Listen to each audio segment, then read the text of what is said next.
Hello friends, आज हम लोग देखेंगे हमारे सीआईबी एबीएम के मॉड्यूल सी का unit 25 HRM and information technology के एमसीक्यू। तो चलिए शुरू करते हैं। Information technology is the merger of computers, human resources, communication. Friends, information technology जो है ये तीनों ही चीज़ों का मर्जर है कंप्यूटर, ह्यूमन रिसोर्सेज और कम्युनिकेशन। तो यहाँ पे हमारा आंसर जो है वो है option C 1 and 3 only. To help the computer machine take human-like decisions, intelligence in the form of is embedded in the technology। तो उसको हम लोग क्या कहते हैं फ्रेंड्स? जो भी कंप्यूटर मशीन में जो कि ह्यूमन लाइक डिसीजंस ले सकती है, तो उस इंटेलिजेंस को हम लोग टेक्नोलॉजी में एम्बेडेड करते हैं, तो उसको हम लोग कहते हैं decision support system and expert system, यानी कि DSS and expert system. Next question देखते हैं हम लोग। In the information technology era the employees are basically holistic in approach, basically knowledge workers and individualistic in their approach, basically information technology experts and holistic in approach, all of the above। तो friend इस information technology era में जो है हम लोग employees को basically knowledge worker की तरह देखते हैं और इंडिविजुअलिस्टिक जो है उनका अप्रोच होता है। तो option B is the correct answer. In which of the following HRM functions the IT can be used? Recruitment, training and placement, appraisal and reward system, organizational development initiatives। तो friends ये सभी जगह पे जो है वो IT का use किया जाता है HRM फंक्शन में। तो our correct answer is option A 1 to 4 all. Next question है which of the following does not match, मतलब जो करेक्ट नहीं है। तो IT has reduce the importance of human resources in the bank, false.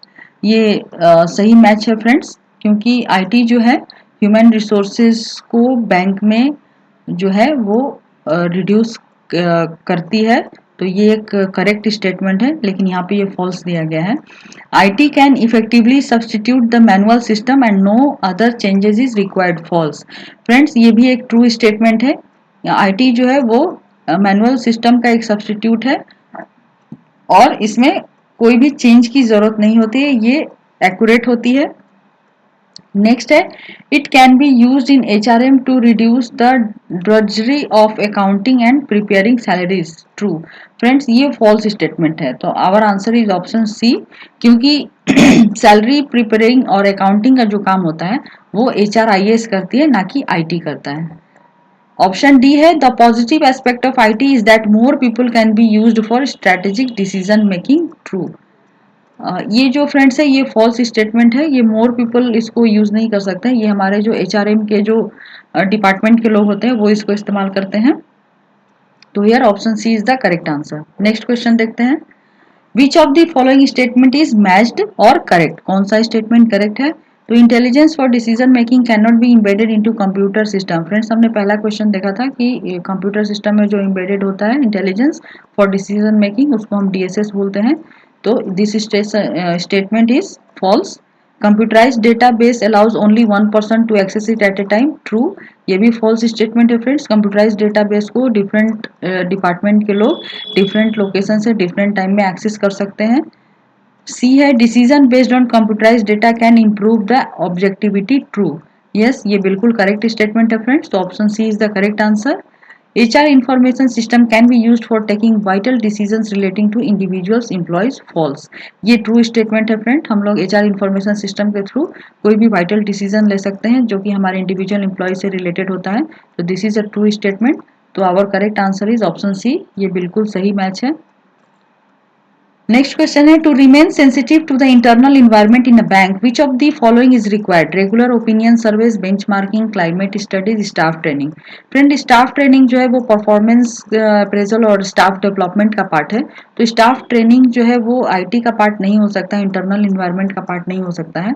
तो यहाँ पे जो हमारा करेक्ट आंसर होगा दैट इज ऑप्शन 1, 2 and 3। तो B is the correct answer. Which of the following statement is not correctly matched, कौन सा correctly match नहीं करता है, मतलब हमें फॉल्स स्टेटमेंट देखनी है। HR research is useful to feel the pulse of the workforce, true. Yes ये करेक्ट स्टेटमेंट है।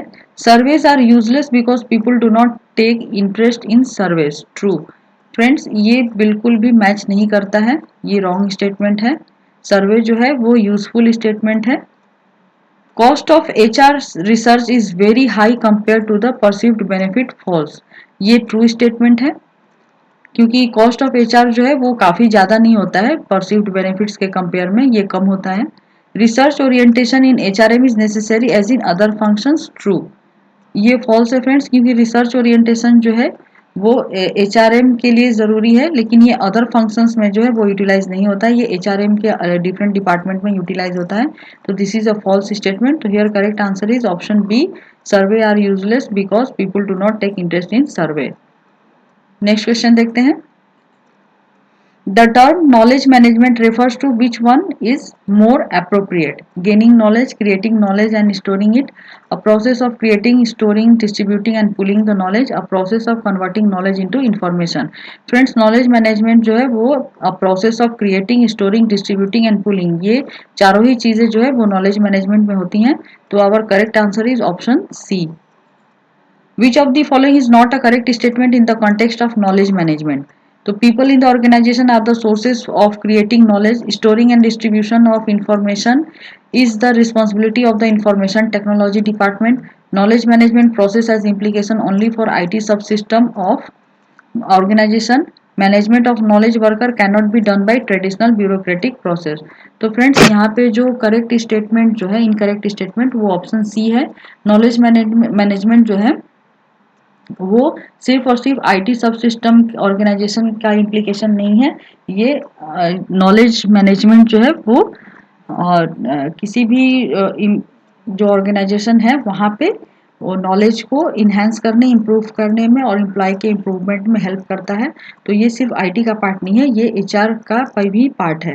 तो option C is the incorrect statement. तो फ्रेंड्स इसी के साथ हमारा जो यूनिट 25 है HRM एंड इंफॉर्मेशन टेक्नोलॉजी, इसके MCQ का पार्ट यहीं खत्म होता है और इसके साथ ही फ्रेंड्स हमारा मॉड्यूल सी भी यहीं खत्म होता है। तो नेक्स्ट वीडियो में हम लोग मॉड्यूल डी के साथ मिलेंगे। तो अगर आपको हमारा चैनल अच्छा लग रहा है तो आप हमारे चैनल को लाइक करिए, शेयर करिए, सब्सक्राइब करिए और नेक्स्ट वीडियो में फ्रेंड्स हम लोग मॉड्यूल डी के साथ मिलेंगे। तो तब तक के लिए keep watching our channel and thank you for watching friends.